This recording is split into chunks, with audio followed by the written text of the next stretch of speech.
ఎవరికంట కట్టాలని చూసింది.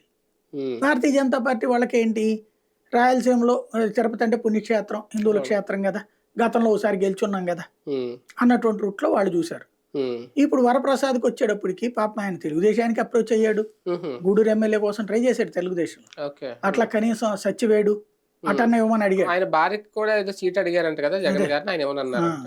అందుకని అక్కడ అసలు దాంట్లో ఏది రాలేదు. అదే అదే. దీంట్లో అడిగారు 2-3 నియోజకవర్గాలు లేదన్నారు. ఉమ్, ఆ, తిరుపతికి ఎంపీగా టీడీపీ తరఫున అవును. కూడా ట్రై చేశాడు, ఆహా. అవలా.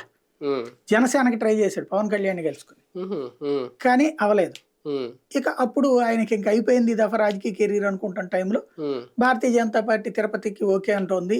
ఉమ్, వాళ్ళకి అభ్యర్థి ఎవరు అన్నప్పుడు రత్నప్రభ మీద ఒక వ్యతిరేకత ఉంది. ఎందుకంటే ఆవిడ క్రిందసారి అవును. ఇచ్చాక ఉప ఎన్నికల్లో ఉప ఆ తర్వాత మళ్ళీ కనిపించలా ఉహు, మనిషి. ఉహు, ఉమ్, కాబట్టి ఈయనైతే బెటర్. ఇంతకు ముందు లోకల్ గా కేడర్ తో కూడా పరిచయాలు ఉన్నాయి ఉమ్, వరప్రసాద్కి. ఉమ్.